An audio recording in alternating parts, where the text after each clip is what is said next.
Welcome to the Mobile Hunters Dojo, a community helping hunters reach their full potential in the woods and in life. I'm your host, Matt Lear.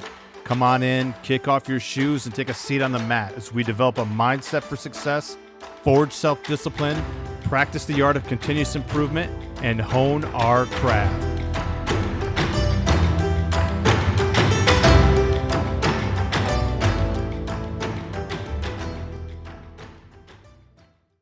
All right, welcome back to the dojo, everybody.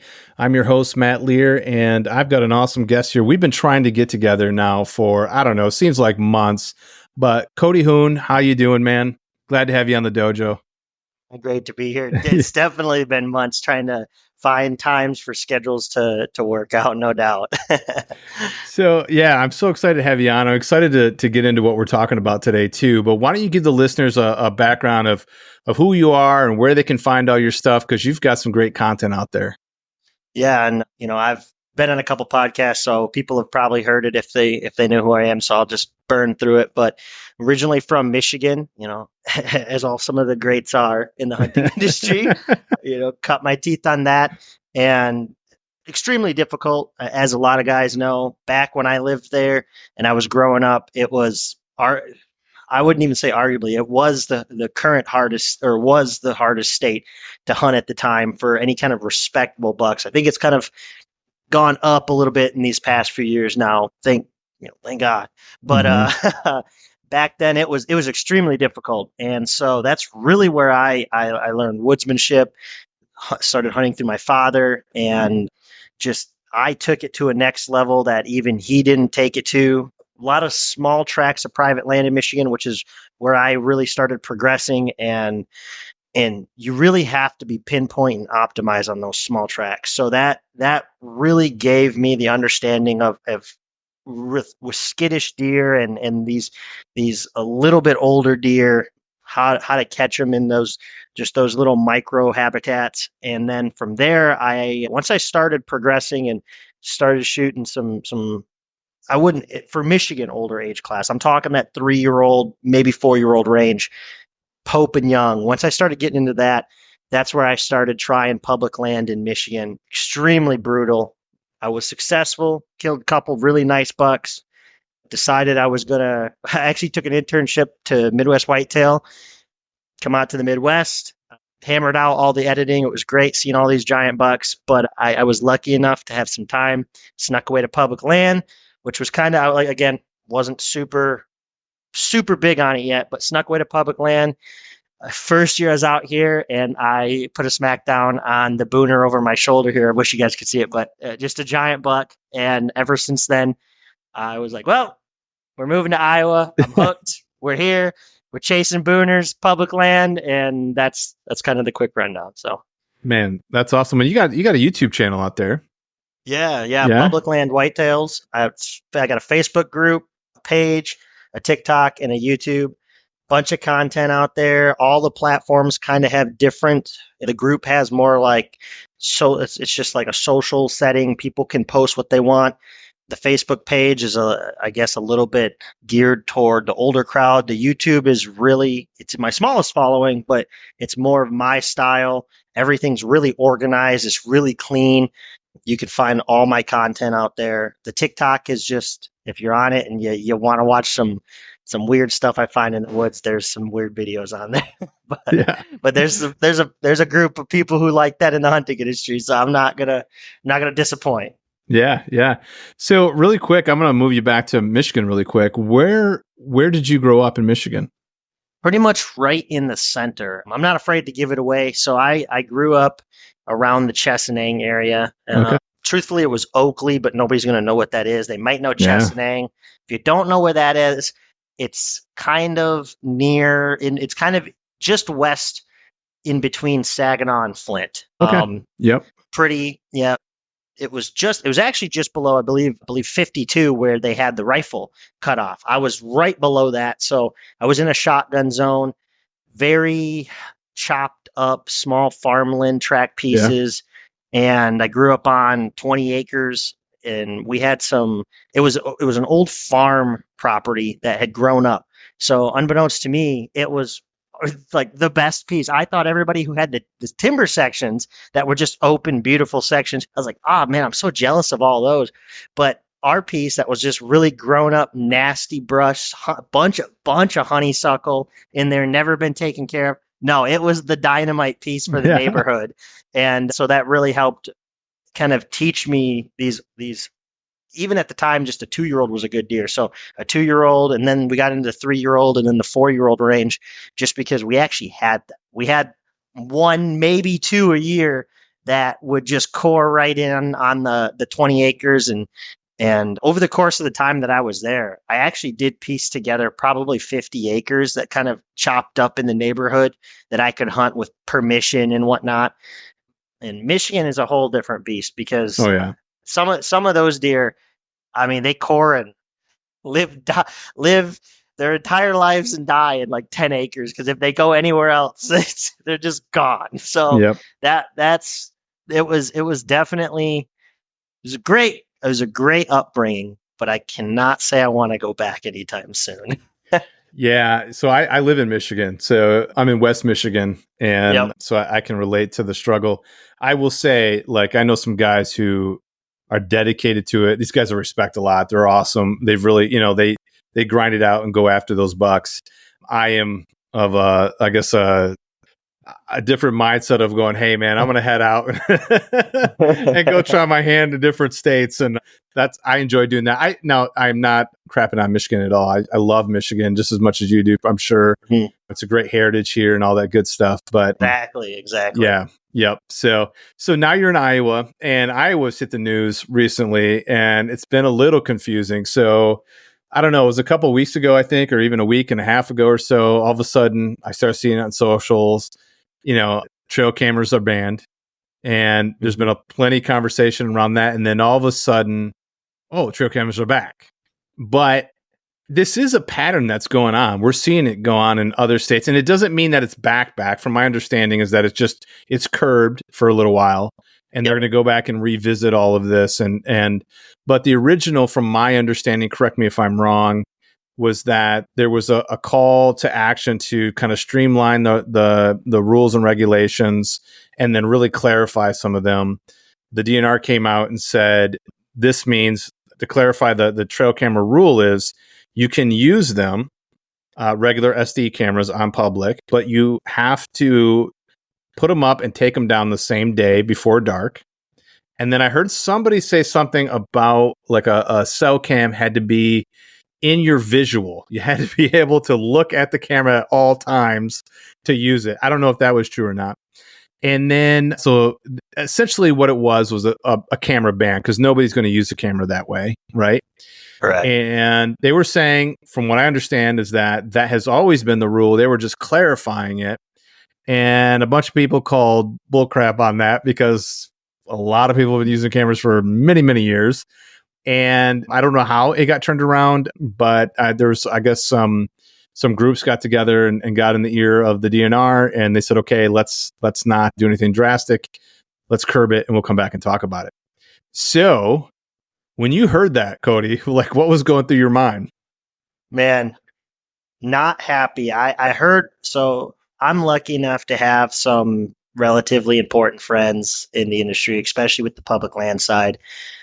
And so I kind of got my ears in places, and I heard the whispers coming in. I thought, there's no way. And really where it came from, to be honest, was they were really trying to stop the loophole for the non-residents hunting on the party tags. That's where they were trying to clear these laws up. And the law come in about the leaving items overnight on public land. Now, there's a specific tree stand law that excluded tree stands. It's already been clarified since like the 90s. So that was already, a clean issue. But everything else to encompass trail cameras then got pushed up, and they're like, hey, you can't leave anything out there. And somebody, I think, when that was like, they were like, well, what about cameras? And then, like that kid in class that mentioned the homework, now all of a sudden, speaking of, it's, oh crap. And so because of that, it's just the giant uproar. Nobody was happy about it. I mean, I can't say nobody. There's a large group. I generally see the older age class of hunters that were very excited about it. They really want to get back to the basics and force people into that just pure woodsmanship situation. And I fully understand that. Now we're starting to get into my feelings of this. I fully understand that. But for me personally, I have a YouTube show, and I've been called a Yahoo with a YouTube show, especially for the public land fed. I understand. But with a YouTube show and the way I personally utilize trail cameras, which I'd have 5 booners up here if trail cameras killed big deer every year, I'd have 5 of them, not 2. So they don't. But I will argue till I'm blue in the face, and that I'll throw out some points. But at the end of the day, it just comes down to that when that come out, it was going to really affect not only my show, but which is kind of my livelihood in a way. Like I said, because imagine I can't no longer target, like if I target a buck, right? So there's 2 things in that. Targeting a buck, number 1, you can't show pictures of it anymore because you can't have pictures of it. So maybe I catch like a glimpse of it, or it's really far out, the footage isn't great. Well, I can't even be like, hey guys, this was the buck. And if I do, I'm just like, take my word for it, guys. There was a big buck over there. And at that point, you start getting into, wow, man, I seen a 190 over there. Just I couldn't get really. It was a butt on camera, and like, who's gonna believe that? Especially if you get on. I'm not tooting my own horn, but I'm on big deer really consistently. I understand it's Iowa, but it's still public land, and it's pretty brutal at times. And so to have that evidence to show people is especially in this day and age, is very necessary. Now, outside of the show, because not everybody has a show, not having cameras when I was in Michigan, I just took, it happened to be because there wasn't many that my target buck, but there was a lot of times where it was a buck that I didn't know. And that was great for years, and I loved it. But out here in Iowa now, I love targeting a specific buck. I think there's 2 branches. I'm not going to say it's the next step because I think you can do it both ways and you can have just as much fun. But there are guys that as they progress in their hunting career, they want to become more pinpoint, more methodical, and kind of prove to themselves, I know what I'm doing. And if you don't have cameras, yeah, can you target a specific buck? Could, if you have a lot of time like I do to go spend in the woods. But if you're more of that, I don't even want to say average, but just if you have a job or a family, like a real career, an important something that you have to do in your life, to go out there and specifically pinpoint and target a buck and follow him and know what he's doing, when he's at, unless you have multiple years of built history already previously with that deer, to just go out, find a new deer, pinpoint them, stay on them, no camera intel, only you go off of encounters. You're talking very few guys are going to be able to do that. Very few, and a lot of it's going to come down to luck. And to me, it kind of kills the people being able to go out and target these specific bucks. And that's a lot of guys right now. It's me included. It's something I'm doing, testing myself doing. I pass a lot of getting into passing deer. I pass a ton of deer because I'm after a specific buck or a set of bucks, a caliber of buck. With the camera ban again, passing deer, well, in my opinion, especially to the more average or weekend warrior hunter, no offense, not saying weekend warrior in a bad way. I'm just, they could be hardcore guys, but they only have the weekend. They're going to shoot the first good buck that comes by them. Yeah. 3-4-year-old buck in Iowa. And because they just don't know, versus they have the camera. Hey, there's a 5-year-old in here. Even if it just gets that 4-year-old one pass, maybe that's the only pass that buck needed to go up to grow next year.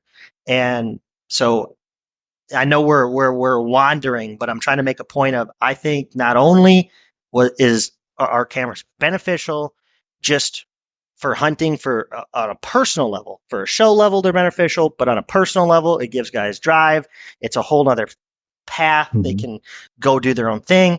But on a management level, it gives people the intel in an area for guys like me to go out and specifically target that older age class, booner level type buck, which is going to get these younger bucks or up and coming bucks past. But even on the average level, the average guy is going to shoot the first thing that comes through if he has no clue what's in an area. Yeah. And versus if he knows what's in the area and he knows there's some bigger deer, there's a lot higher chance he's going to pass these up and comers. They're going to slip through. And yes, 4-year-olds, even 3-year-olds can be very dumb. But if they get that extra 1-2 passes in a year, that might be all they need. Now you're talking he's a 5-year-old, 6-year-old, and then they get really hard to kill, even with cameras. And so you're adding that age class, you're stacking, and then by doing that, you're probably stacking more genetics into an area, especially in Iowa where our genetics are pretty great. We have, some bucks throw kickers and flyers and different things. And so instead of just, oh, well, the same 3 8-points that nobody wants to shoot have made it every year because they're only 130 inches at 5 years old. Well, now that buck that maybe's a little bit has that genetic potential. He's being passed. He's making it. He's throwing his genetics in the gene pool. He's getting them out there. And it just makes for an overall better experience. And in Iowa's special for a reason. That's why people wait 5 years to come bow hunt it. So why are we going to be, the average state? I understand that other places are doing this, but why do we want to be like everybody else? Wouldn't that just make us average? It's not the point of Iowa after all. I could keep going, but I'll end the rant there. Maybe we'll touch on some more stuff. But No, yeah, let's go into that actually a little bit more. So on one level, I hear you and I go, when you talk about not having trail cameras and then shooting the first good buck that comes by, I mean, I've said it a million times. That was my MO for years and years and years because I would travel out of state. And a lot of times, I wasn't driving out there and scouting ahead of time. In fact, I kind of prided myself to be able to do it off of, e-scouting, show up and kill a buck within 5 days. And honestly, I kind of made it easier on myself because the first good buck that came through, I didn't know what else was out there. I'm gonna shoot it, which meant a lot of times I was shooting a 3-year-old, 120 to 130. And I had fun doing that. And I could justify doing that because, I didn't know what else was out there.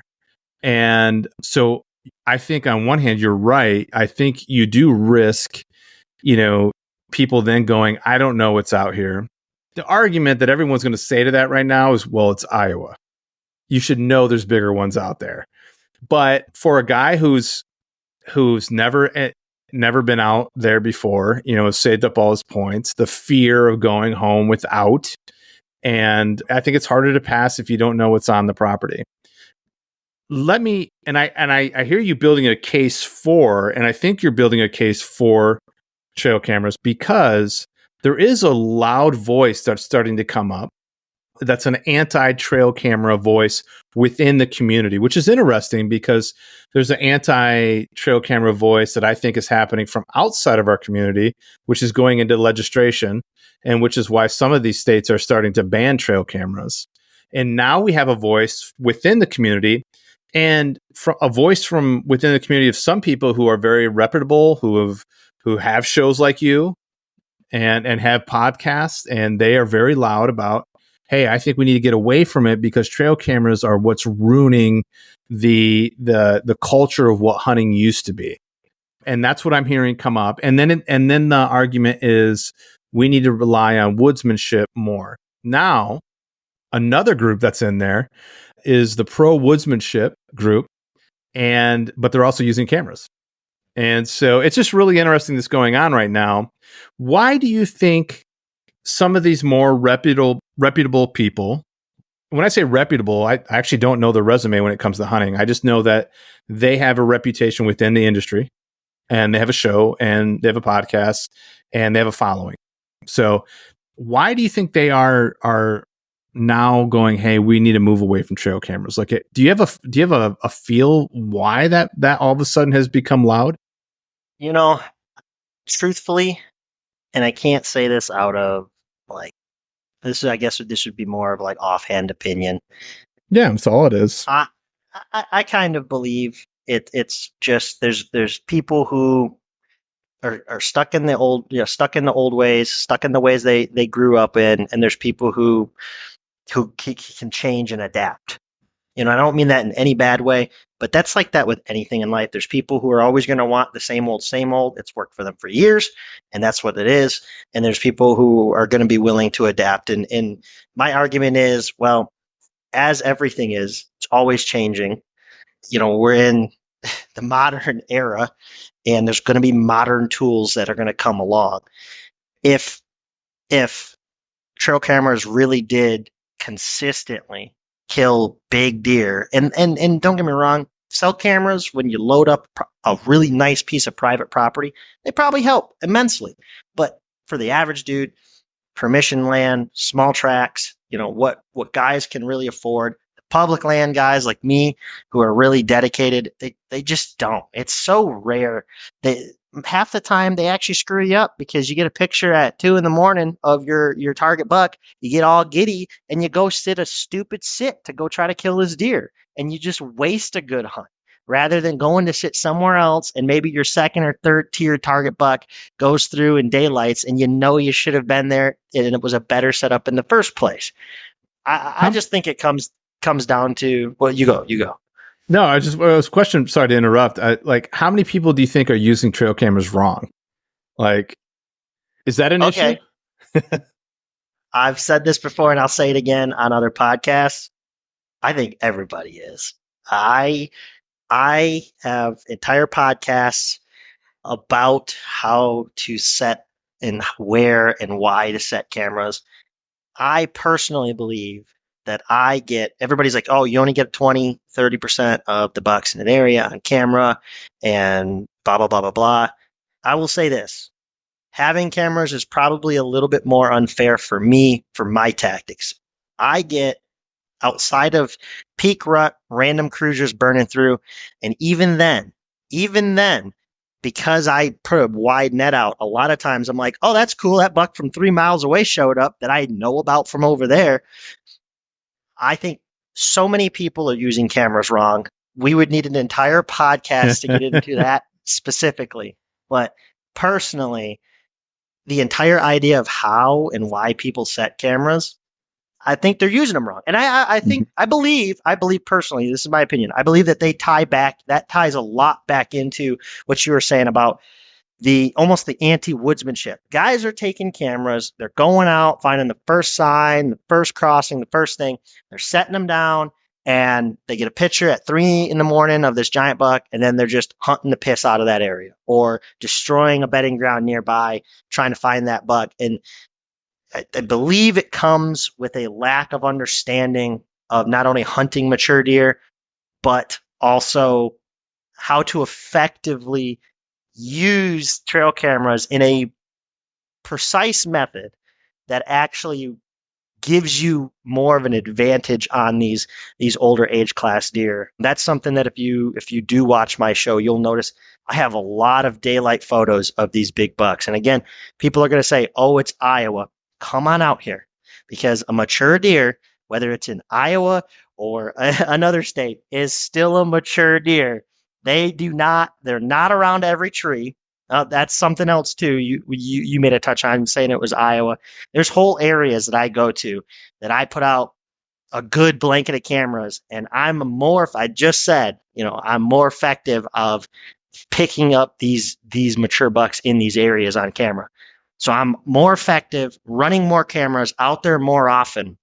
And so I have a pretty good understanding of areas. And even in Iowa, on public land, there are areas where the age class does not break a 3 to a 4-year-old if you're lucky. So it is still hard to get a buck to maturity, even in Iowa. There are areas that have more, yes, but they don't just walk in front of you. If they did, I could shoot 2 bucks a year, and for as long as I've been here, there'd be 8 of these on the wall, not 2 with some nice sheds and some good deadheads and a couple unfortunate woundings and unrecoverable deer. But there would be a lot. I wouldn't have any room in my living room if if it was just so easy.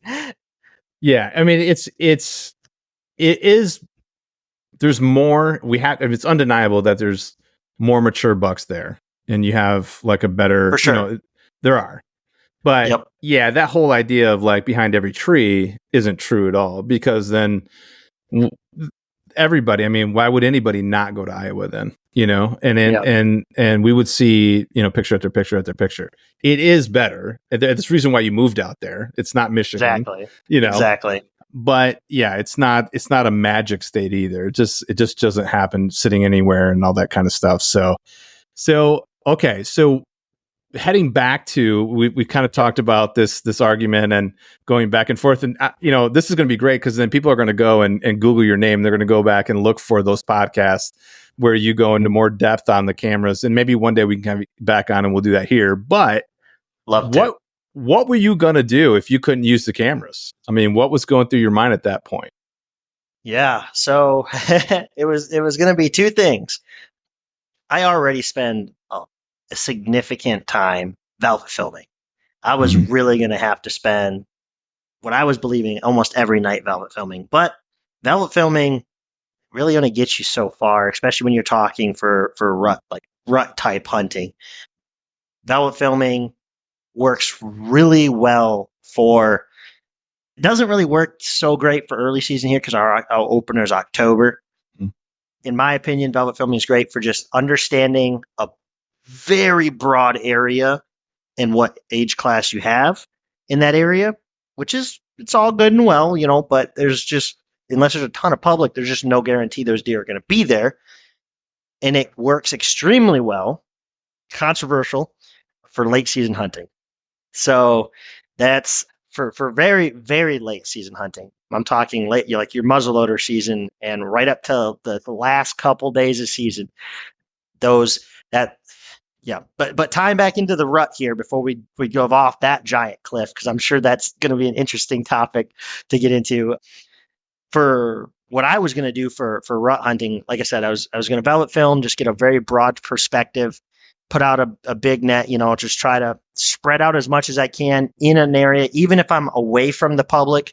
Velvet film, try to document the deer, and from there I was going to honestly rely on previous intel. Now I'm branching out this year and I'm going to other states. So I'm not going to be here as like I used to be, purely just hitting it hard for the rut.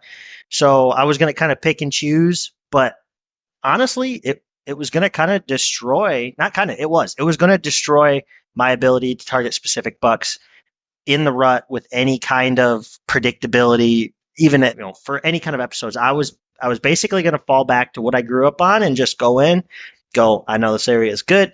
Here's the sign. I velvet filmed maybe a really nice buck a few miles that way. Here's my only option for public. We'll throw a couple hunts in, and first good buck that comes by gets thwacked. That was, like that.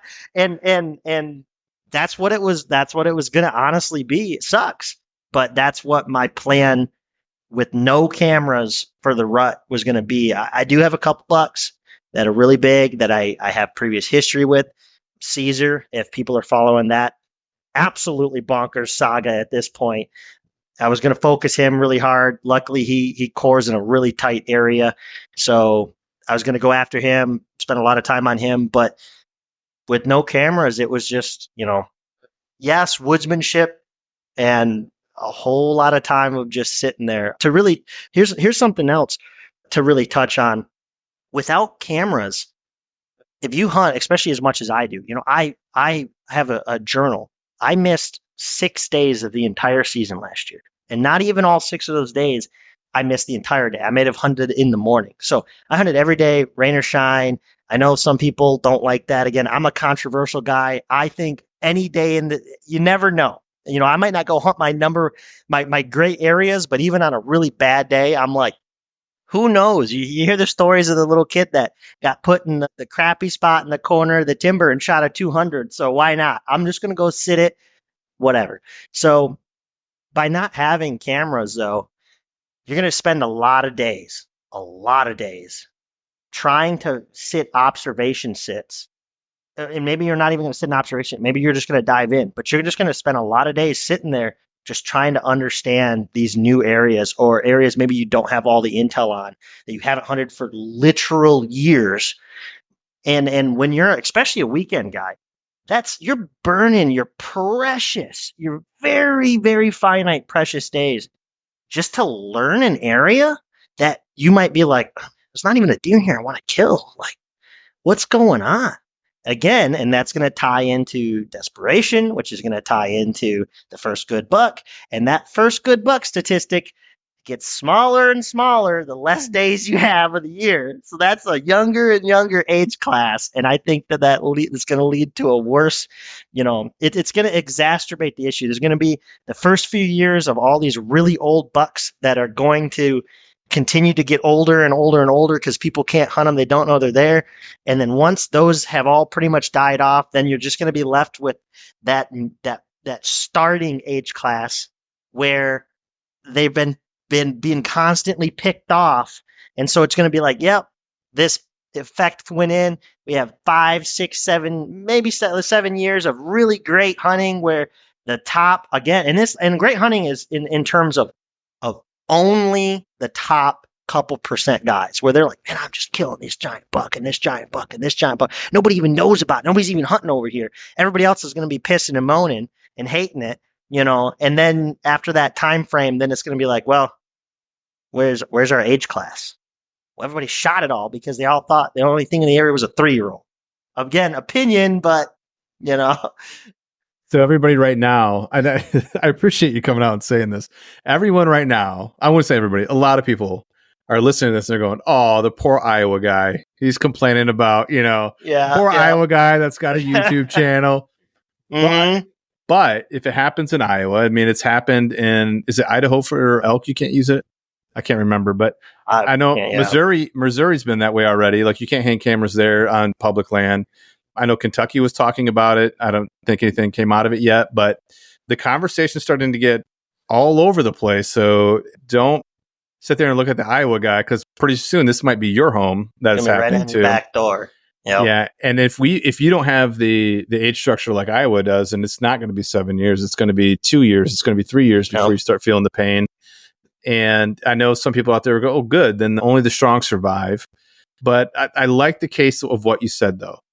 Yeah. So right now, and I feel like I've been a part of this at some times in my life on Instagram and all of that, is putting out this, like, I'm grinding it out there, walking 200 miles. I mean, I've talked about it. I've put posts on how many miles I've had.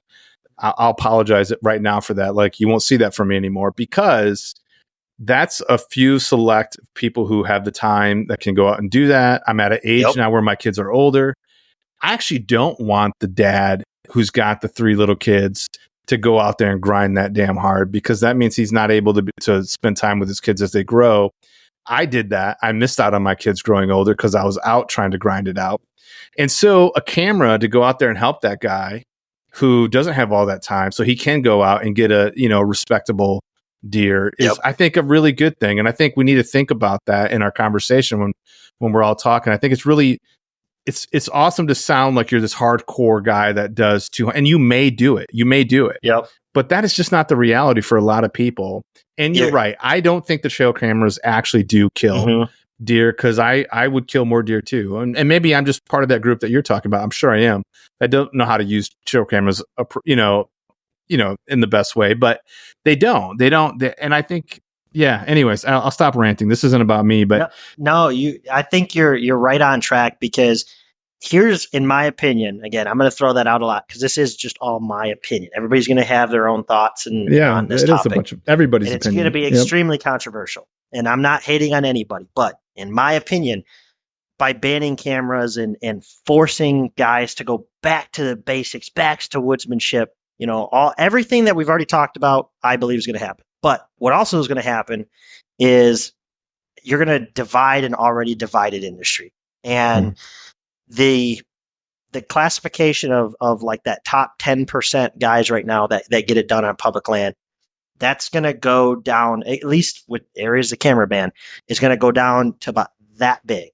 And what's going to end up happening is you're going to isolate your audience. You're going to only have an extremely, extremely hardcore, dedicated guys who are going to be killing these few bucks. And unfortunately, that's just not 99% of everybody. Even I would say I wouldn't even put myself in that category. I will say I have so much time because this is what I dedicate my life to.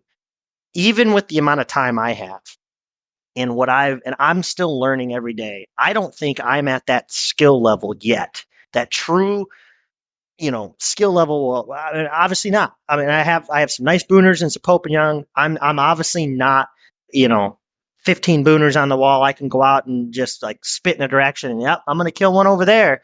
I have a lot of good encounters and I learn a lot. There's a lot to learn from my show, but I'm still not top tier. And all you're going to do is isolate a lot of that group that are dedicated like me, that are above average, that are really that care, that really want to put their not only a passion, but are willing to put their pony up, put money into the sport and care about the public land and want to be out there and work with conservation. You're just going to take a large band of those guys, stick them right down into the very average tier, or they're just going to quit.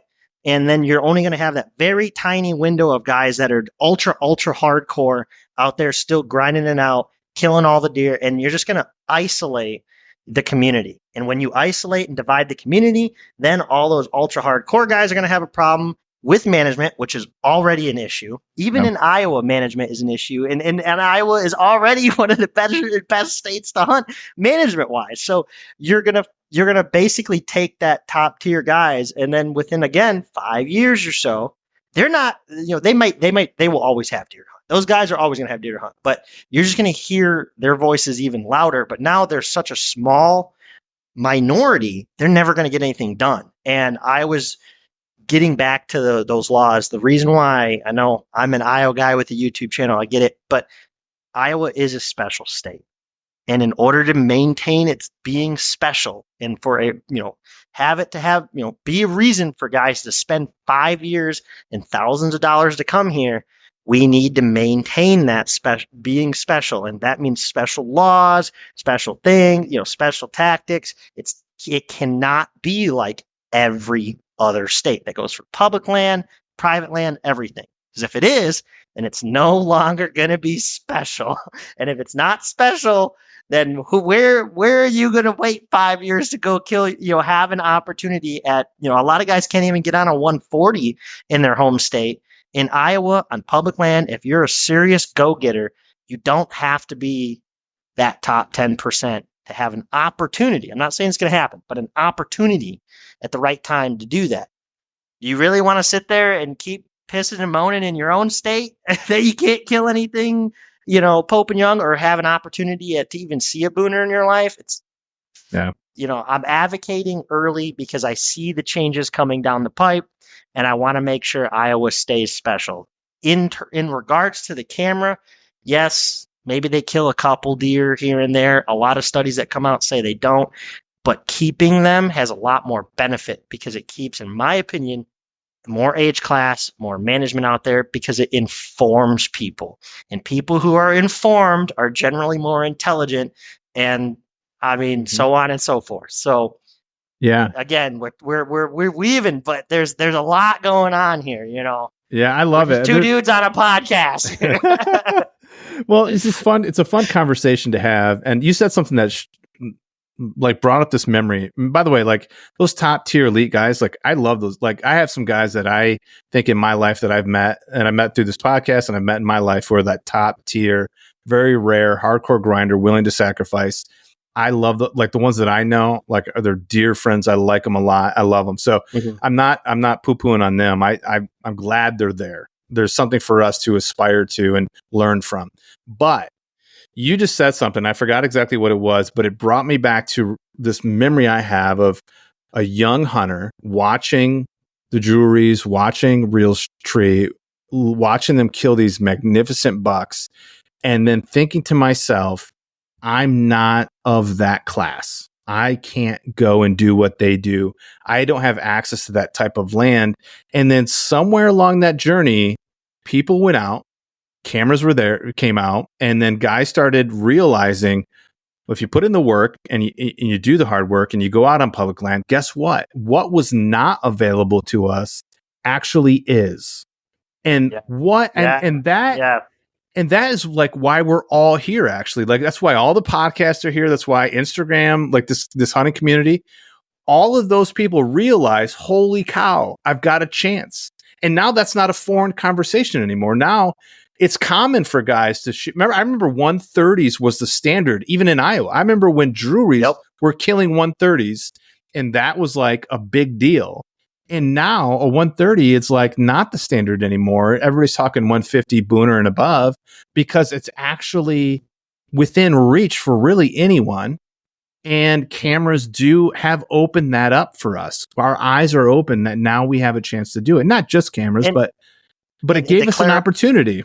And to touch on that for guys that are listening, he's not saying, correct me if I'm wrong, he's not saying that the cameras allow you to kill these deer. You're saying cameras, like what I was saying, that they give you the information that these type of deer exist and in this area, and you can go in and hunt that. Here's the age class, here's the caliber.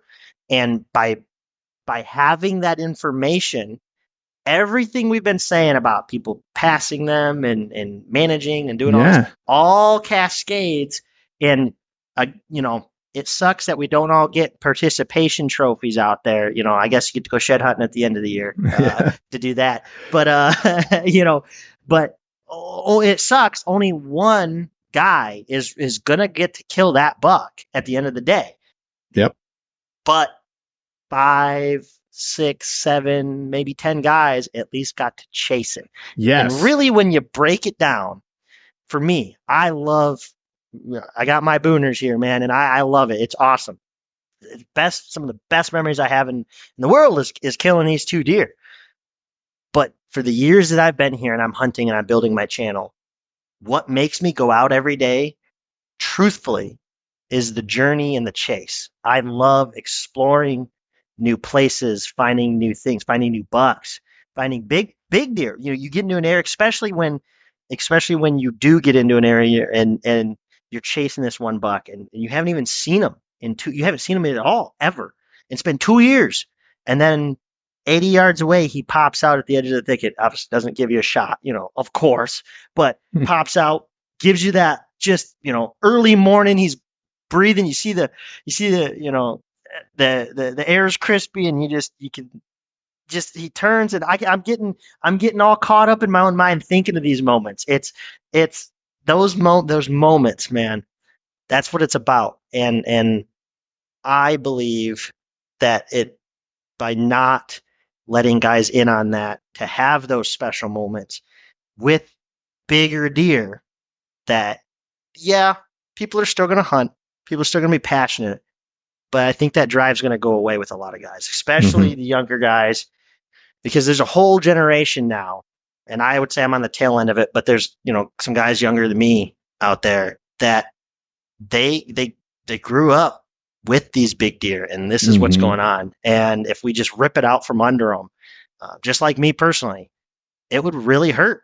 And if I hadn't, maybe call me not a true sportsman, but if I wasn't as involved and just as deep as I am into this sport and hobby and my passion and make it my work in my life, by taking tools, because they are just tools at the end of the day, by taking tools away from me and handicapping me and storylines that I get to build, would I still go out and just hunt and shoot the first good buck? Again, shoot the first good buck that comes by? Of course I would.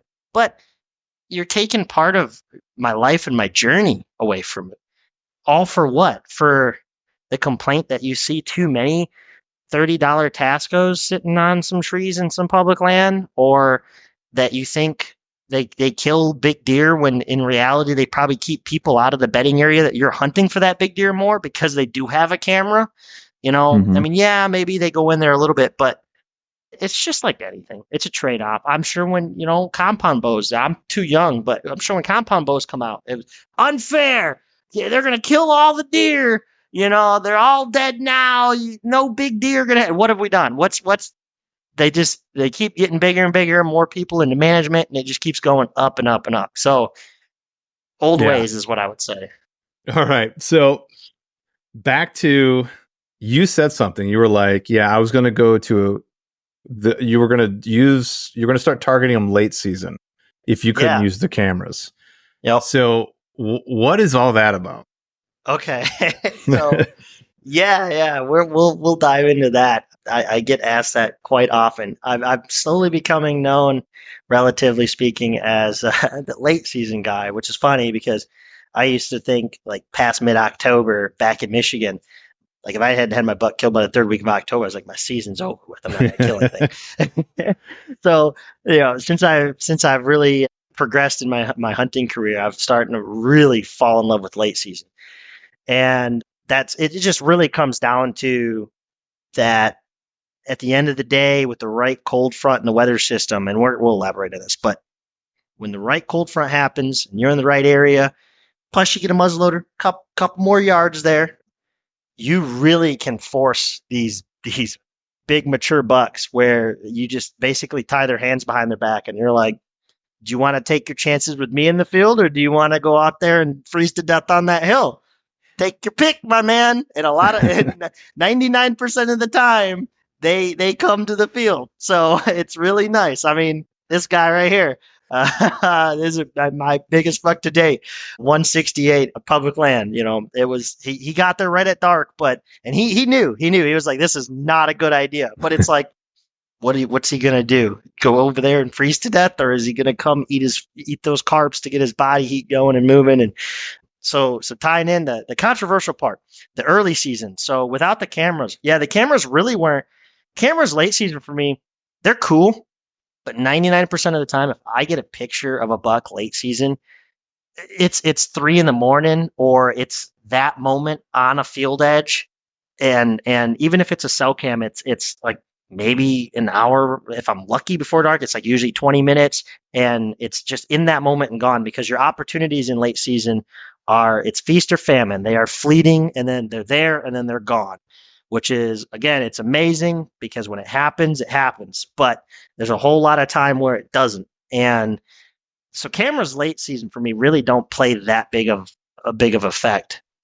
Here's where they work for me and what velvet filming, like we were talking about, really does.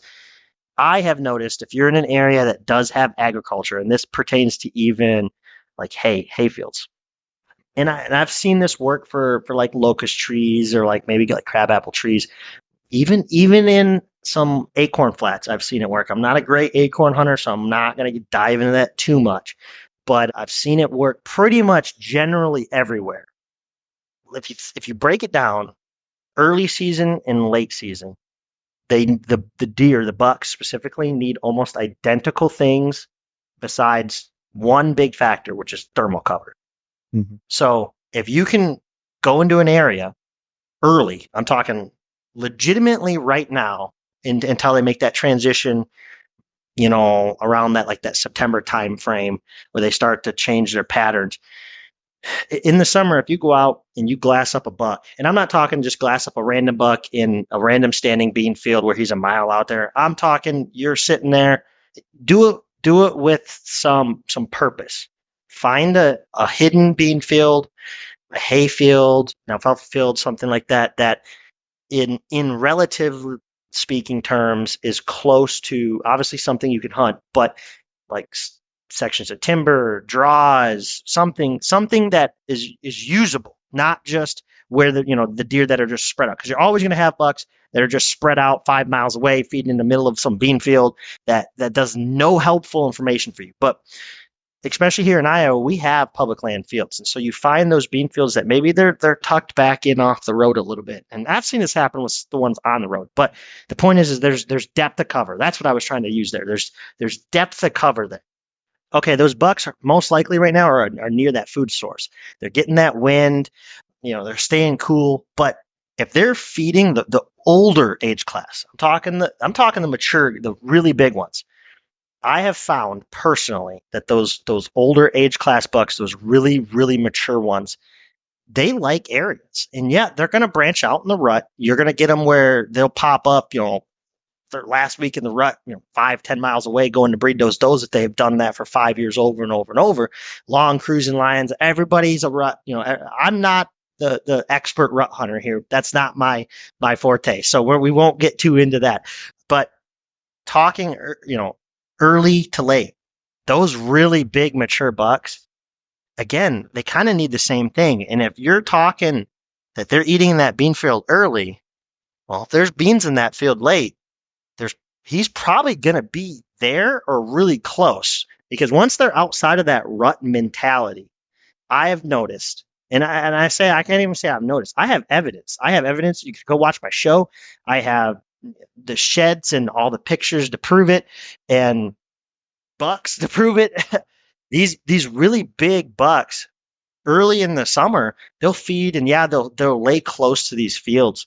But if you are like, okay, I have this depth of cover in this area, you start looking for those leeward, wind side ridges or those deep creek draws, and you start trying to pick out that thermal cover, which a lot of times isn't really the rut particular areas. Sometimes there's not much thermal cover. It's just the leeward side of your predominant northern winds, and maybe that's a ridge or two back. And as soon as I'll sit there, I'm like, I have depth of cover, huntability here. Here's a big buck right here, a buck that I potentially want to target. And then I just put a 2-mile circle in that. And I know 2 miles is pretty big, but most of the time within a half a mile, I find that buck almost all the time within that half a mile circle back to late season. Now here's the difference. They usually don't show up until right about the end of December. A lot of people hunt that like mid to late December time frame. I've noticed that these more mature bucks, a lot of times they're still not quite back there yet. It's usually right around Christmas. And I'm curious to know if that's due to pressure, because pressure is a really big factor for late season. But right around that Christmas time frame, and here our muzzleloader goes the first 2 weeks of January, especially January, I'll hunt a field, and I'll be sitting there, and there's been no movement, no nothing. And I'm like, all right, whatever. Come back, hunt it in January, and the same buck that was there right now feeding in that bean field is sitting there feeding. And, if you're like me, you miss them. That's wonderful. YouTube, you guys will know what I'm talking about. But sitting there, boom, feeding in the same field. And the reason why is because as long as there's that relative thermal cover, and thermal cover is not everything. Cannot remember who told me this, but a really good quote to remember is a mild, like not so great food source with zero pressure is infinitely better late season than a great food source with a lot of pressure. So as long as that area hasn't received a ton of pressure, if you can also add that thermal cover aspect to it, and that buck was in there in the summertime, I guarantee that big mature buck is going to show face a couple times in that last little band. And I think it just has to do with they're starting to transition from, especially if there's that thermal cover, why do you need to have 3 home ranges, rut, late season, and early, when you can have your early and late season in a pretty much the same home range, and you just ring out from there. Everybody thinks of home ranges, and they talk about home ranges as the rut. I mean, it's pretty sporadic, yeah, but you look at all these studies that are done, especially in the South, where they're huge, they're just massive, and then they start going into the summertime and in the wintertime, and it's like tight, so tight. I think that's the home range. A home isn't the whole county you live in. Your home is your home, and so these big bucks, I believe in the summertime, they're really close to their main home ranges. As long as there's food. Now maybe all the food gets cut off in the area, and even though there's thermal cover, there's no food. Well, they have to go somewhere. And I think that throws people off, just like anything. But there's a consistent food source. where these more mature summer bucks are, I believe they're right there for the tail end of those muzzleloader seasons. I routinely see it over and over, and at minimum, I at least get the bucks coming to the fields in the dark and feeding. But that plays into that a lot of times that thermal cover is on the private somewhere, or it's farther away, and I got to go pit because they're not necessarily grouped up. Sometimes they are with some doe groups or whatnot, but they can be farther out, and it takes them a lot longer to draw in to that food source. So they don't always daylight there, and that gets into backtracking, which is something by controversial why I use cameras. Backtracking, Whitetail Legacy podcast. Sorry, got to shout them out there. That's Oh whole no, backtracking episode. Yeah, go ahead and share any podcast. Yep.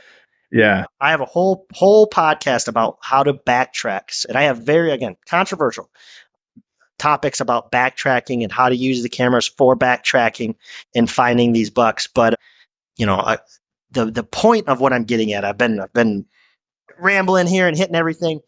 Very early on, I don't think you just don't need cameras for late season. The reason being is if you go out there right now and you glass up a really good buck, and there's actual true depth of cover and terrain that buck can actually live in. Once, imagine there's no leaves and they've been hunted, then as long as that food source is there, and it can still be a picked bean field, it just depends on how shittily but how crappy the farmer picked it, that buck will probably come back and feed there, at least a couple times, especially if there's no pressure, for sure.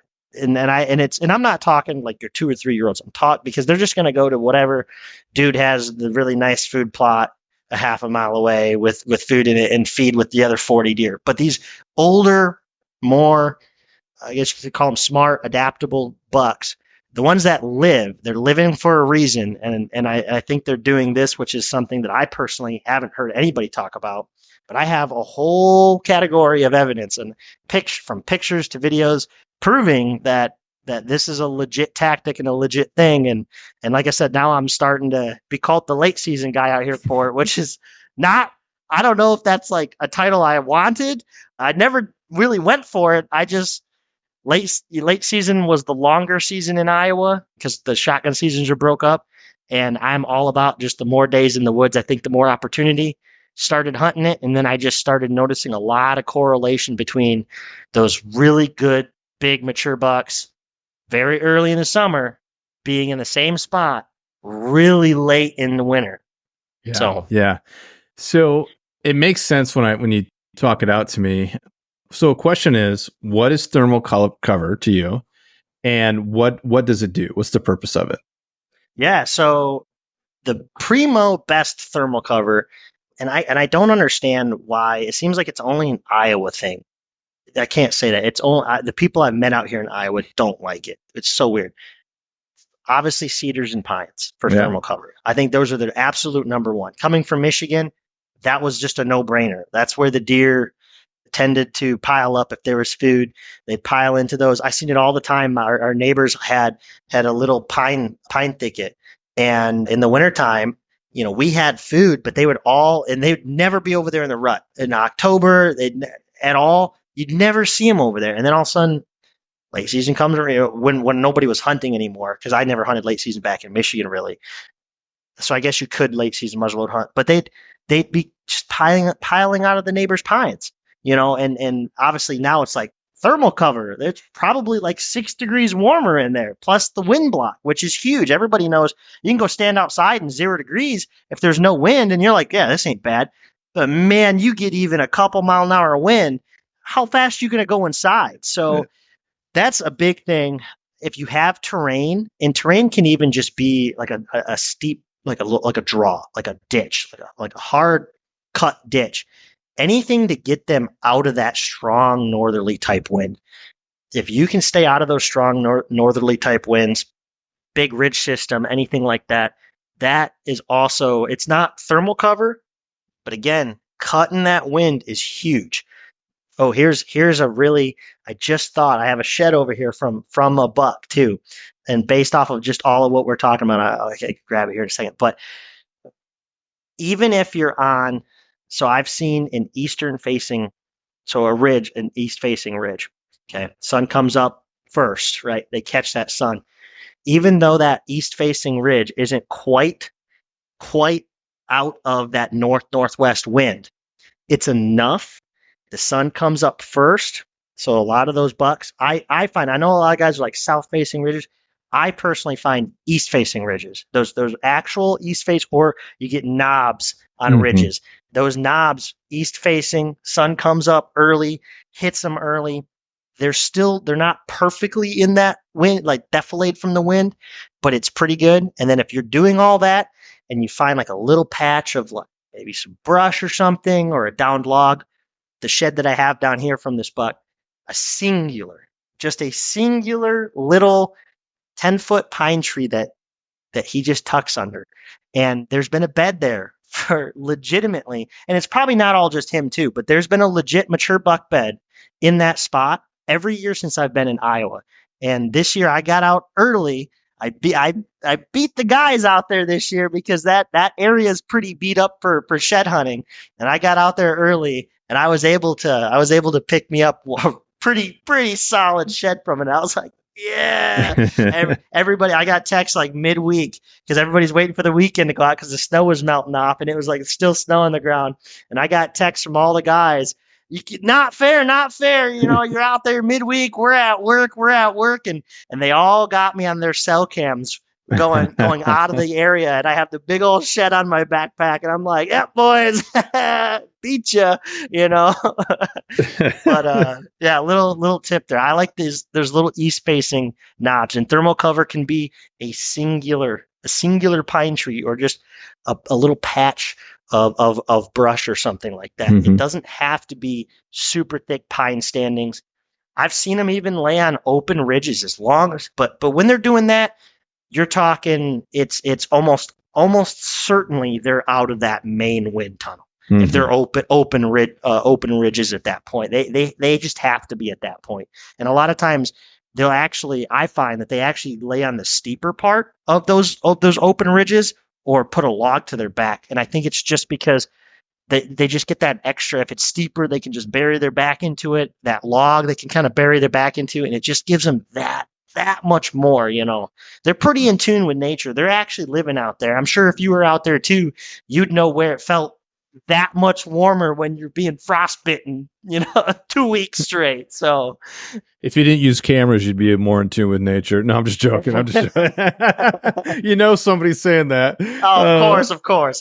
That's so funny. So when you're hunting these bucks, so you did mention you got to have a lower pressure situation for this because there's a lot of pressure. They're not hitting it. Huge part of it. Pressure is a huge part.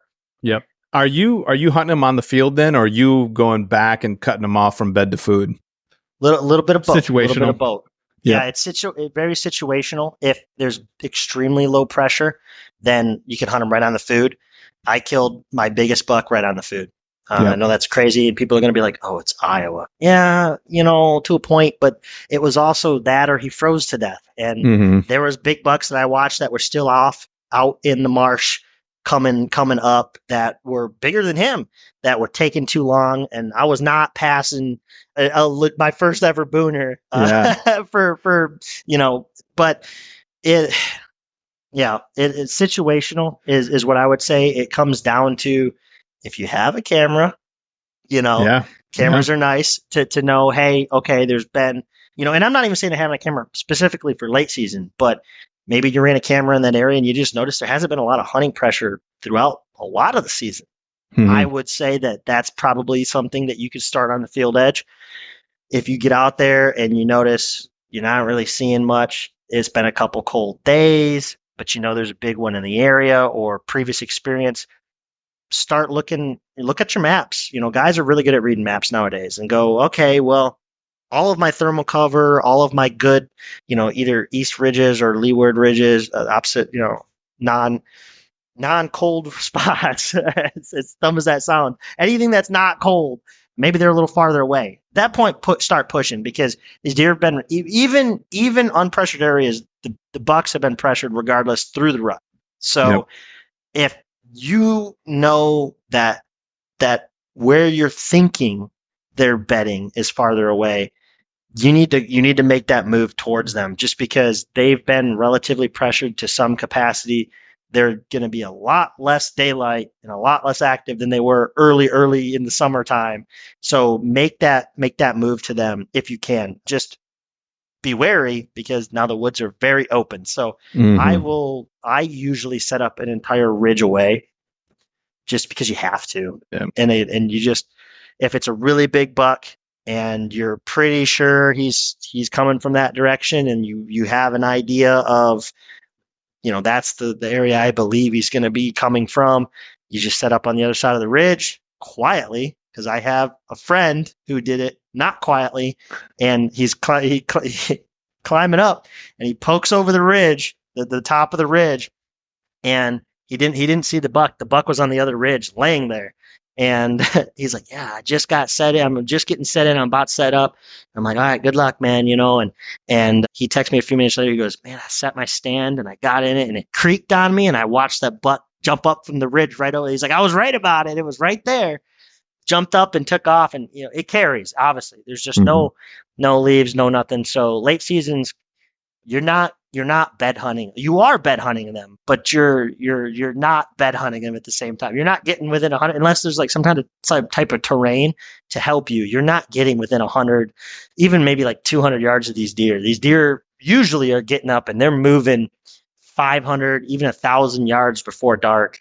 And that's another reason I love late season, because that does sound like it sucks, as in like, okay, they're not moving till later and whatnot. Yes, but when they're moving, and I've watched 40 deer come piling by me in a half hour, and you're like, no, shooter, bang, there you go. So Yep. and usually the shooter's going to be about the last one in the group. So good luck with no leaves getting past all the does, but it's possible. Yeah. It's possible. Just use that little tree that you're. Don't see me, Yeah. So you said something that will drag us back to the old conversation, but you said that guys are good at reading maps. Here's my controversial take for this podcast. Onyx has killed more deer than any trail cameras ever have. 1,000%. I mean, 1,000%. So if you're going to argue trail cameras, stop using Onyx too, or Spartan Forge or whoever you use. Because topography kills deer way more than cameras do, and if you can, hands down. And not only topography, satellite, the information for people's property to go get permission that otherwise maybe you don't know where they live, or you couldn't find them, maybe they're out of staters or something. But on top of that, just looking at the maps and seeing, I mean, you can see like acorns now, crop rotations on fields, new clear cuts and whatnot. There's information that I find, there's new pieces of public that get attached to old pieces of public all the time that I would never know. Oh, hey, that's huntable over there all of a sudden if it wasn't for Onyx.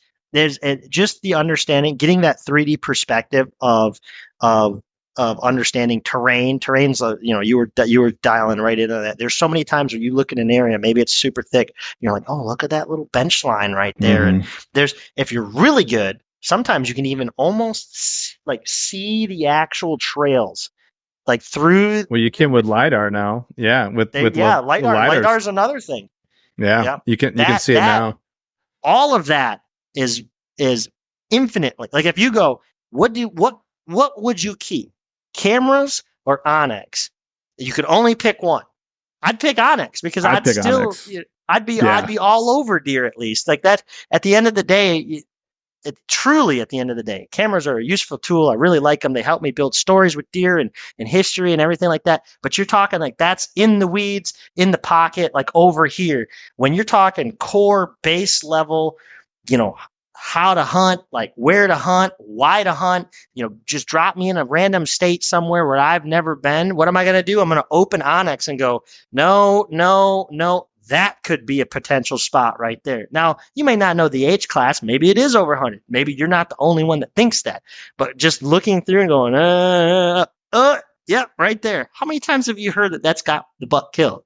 Oh, yeah. All the time. Yeah. All the time. Yeah. I just said at the beginning of this podcast, that's how I used to do it. No cameras. And I would just, e-scout and go in and kill. But man, that is awesome. We kind of wrapped it all the way back around. Before I shut us down, is there anything else you wanted to talk about, or did I not ask a question about a specific area that we were talking about that you wish I did ask?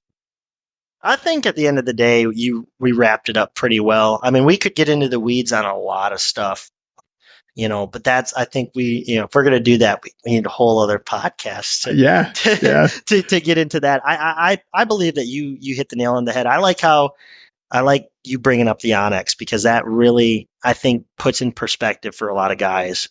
Just if you're going to take away a modern tool, then you really need to look at what the real modern tools are. And you're talking about woodsmanship. Well, all right, let's break the paper maps back out, I guess, boys. And at that point, we're just getting ridiculous, Let me tell you. So I remember the days of driving down Nebraska back roads with a 3-ring binder full of paper printable, like, state land. I think I'm on this street, trying to find it and going in and hunting. And oh man, was that miserable. I'll take the Onyx. Man, I can't thank you enough for coming on here. We've been working really hard to get this to happen, and you didn't disappoint at all. And I think you gave a lot of stuff for people to chew on. I really enjoyed the idea of scouting now for late season. I'm vibing with that. I'm gonna try it out this year for sure, and I will. I would love it if people. I want more perspective on that. Like that is a my opinion thing. I'm starting to be. I can't even be. I'm not being known for that. I'm just being known as the dude who actually sees big deer late season out here on public land. Even Bill Winky's made a comment. I'd hate to be the guy on public land late season with a tag still, and I'm getting away from that. I'm like, I want to be the guy. I got guys now that are all wanting to come out and public land hunt with me late season. I'm like, no, go away. Like I finally found something, and everybody's dogpiling it, But yeah, like I would love everybody's perspective, so if people watch the show or listen to the podcast, leave comments or get a hold of us and stuff. I'd love people's perspective on that, because if I'm not the only one, that would be really awesome to hear. Yeah. Yeah. So one more time, just so they can find you again, where can they interact with you at? Yeah. So you can follow my professional Facebook account. It's just my name, Cody Huhn. Huhn is Huhn. My pictures of me and my biggest buck there. So you can follow me there. That's a little bit more personal. If you want to just follow the page, I have Public Land Whitetails Facebook and group. The group is where you can interact with the community a little bit more, as well as if you just want, whenever I post a video, it's some of my better content. I have whole like different seasons and everything. You want an easy to follow story. You don't want to dig through different Facebook posts or whatnot. Go to the YouTube Public Land Whitetails.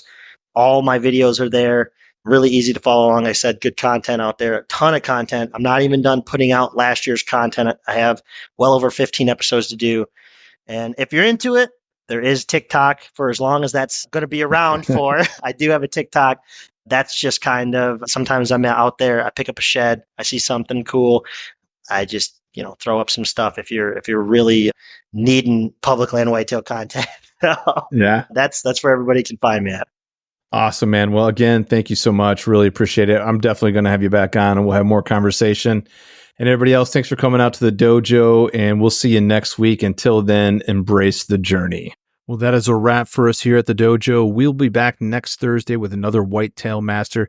You can also listen to us every Tuesday for our 10-minute Tuesday episode, where I break down a tactic, talk about mindset and personal development, or anything else that might jump in my head in 10 minutes or less. If you like what we are doing here at the dojo, please give us a review. You can also follow us on Instagram and Facebook at Mobile Hunters Dojo.